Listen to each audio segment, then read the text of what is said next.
Welcome to this week's episode of Cocoa Wednesdays. I am Coco Kinsey, and I'm so excited about this episode because it is so special to me because I am celebrating 12 months of breastfeeding. Yes, and so if I'm celebrating 12 months of breastfeeding, well, that means I am breastfeeding somebody, so I'm also celebrating my baby, my leap year baby's birthday. He is 1 year old. We made it through, and I don't know how we made it, but we made it.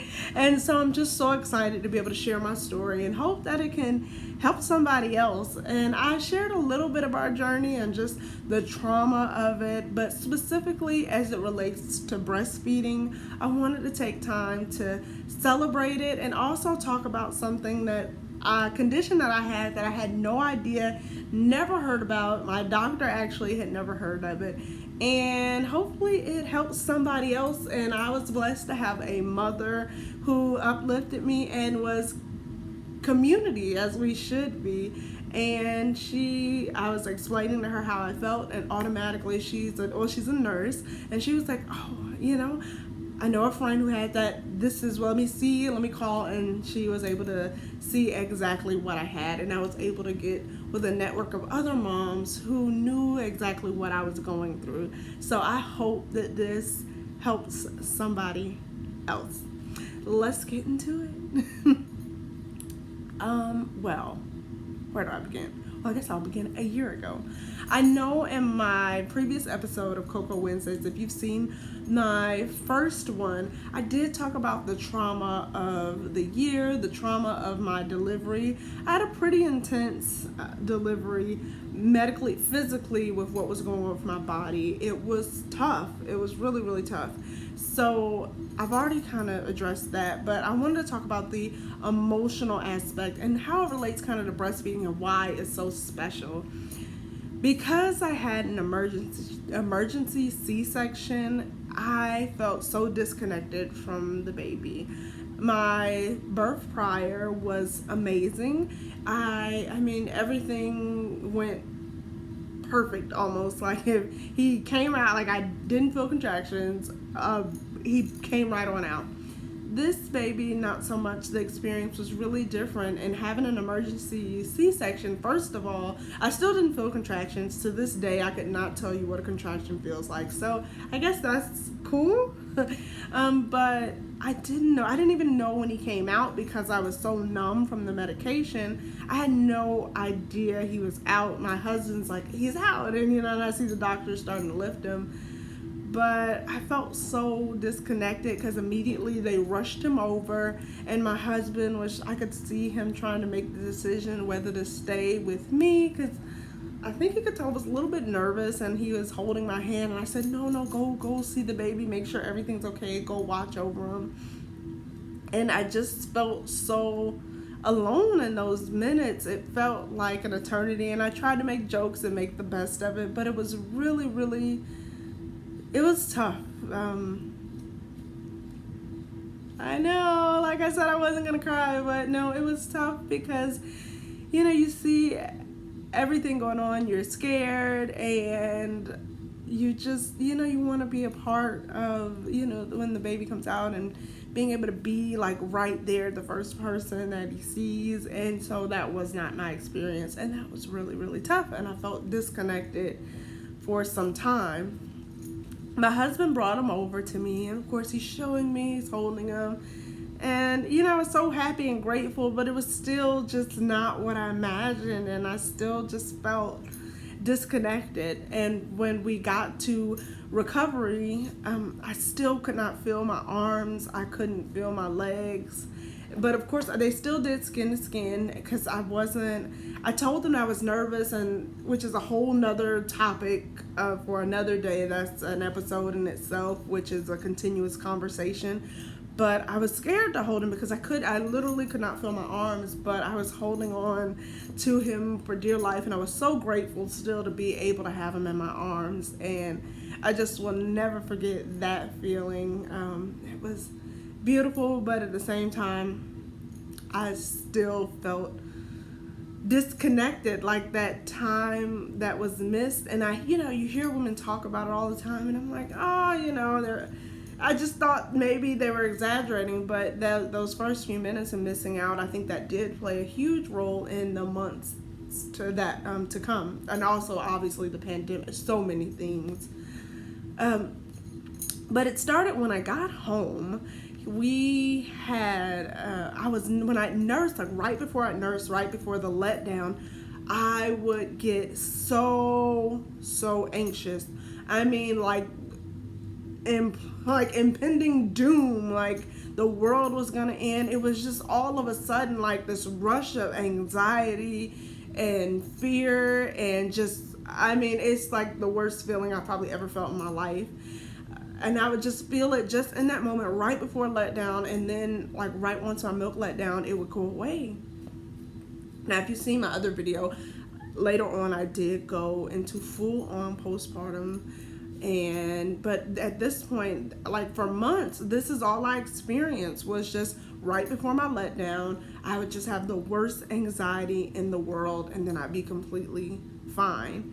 So I just thought it was so weird, and I for a little while I didn't even say anything to anybody, because I thought, well, there are women who are really going through things, and here I am complaining about this little fear, and I was like, it's just weird. I'm probably watching the news too much with the pandemic. I'm probably just scared. And I'm so glad I had the courage to speak up. And I would say this like pause break, because whatever you are feeling, the next person may be going through something, and it may seem bigger, but know that your feelings are valid. And I was so glad that I did reach out to the mom, and the condition that I actually had, because I want to make sure, I can never remember the stinking name, because I just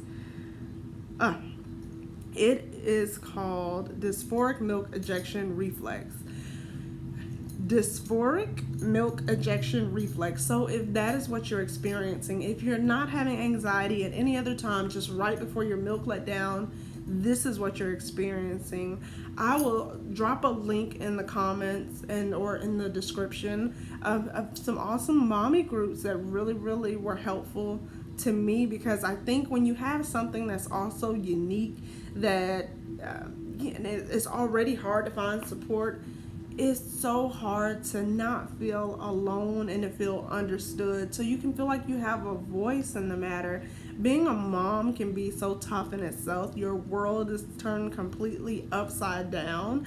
So when you go through anything like additional, it makes it that much harder. So for me, that was amazing, and being able to connect with other moms who knew what I was talking about was great, and continues to be great. So I say that, but as we continued, and it started to go away, even though I went into full-blown just postpartum psychosis, I mean, it was really, really rough. I was pumping first, and I just got to a point where mentally I was so drained and I was so out of it. I stopped pumping, but even as I was pumping, I was really just pumping for reserve, because when I tell you my anxiety was so bad, I felt like I was stockpiling for a war again, or impending doom. So my baby he's held a bottle maybe one time. He just had never seen a bottle, because mentally I couldn't do it. I mentally just could not pump. I couldn't.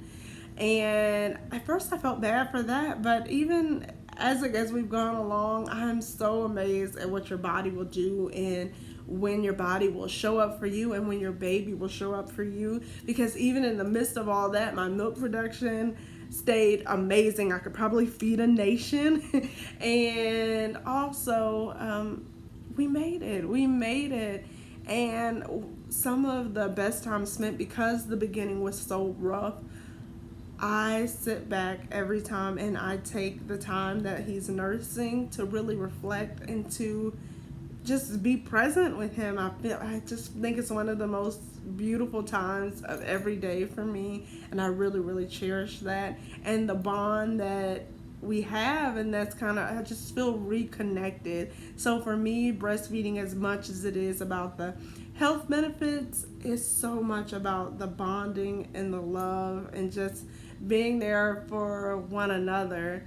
And now when we talk about the health benefits, obviously, like with COVID and all the other things in the world, it's so amazing, the network of, because essentially that's what we are. We're a network for one another. Whatever he's exposed to, whatever he may have going on with his body connects to my body, and we're giving each other exactly what we need. And I just find such beauty in that we can be there for each other and continue to connect with each other. So that is just my little tidbit. I wanted to share that because I really, really felt alone when I was going through it at first, because I just felt stupid and like I was making up some kind of craziness in my brain, because I'm like, well, I guess, don't wish for something, because, when you get it, it's like, really? Is this what I wanted? But I wanted a better understanding. I was like, well, at least if I had just full-on postpartum, I could fully understand, like, what's going on. And I would just, but, to only have, 2 seconds, it literally lasts 5 seconds of anxiety, then go away. Like, what is this? So now we have a name for it, and know that it gets better.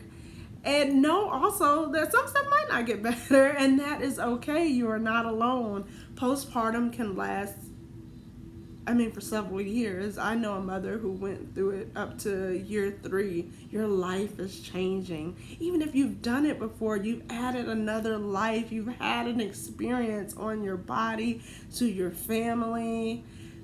Be gentle with yourselves and take it easy, and do one day at a time, and reach out to those that are going through something similar. And even if they're not, just reach out to others that you connect, learn from one another. As always, I send love, light, blessings, and I cannot wait to hear some of you guys' stories. And like I said, make sure you connect with me on Instagram at Coco Kinsey. I'm on Twitter, new, kind of going on a journey, but connect with me there as well at Coco Kinsey. Facebook is Coco Kinsey. I like to leave, again, uplifting information, and sometimes information related to shows that I've done. So just extra tidbits of information, education, but again, just building that community. Take time, like somebody's comment, connect with them, see, maybe they had something going on that you had. It's building relationships in that community that keeps us all together and us all better. I can't wait to see you guys next week. Much love, light, blessings, and I will talk to you guys later.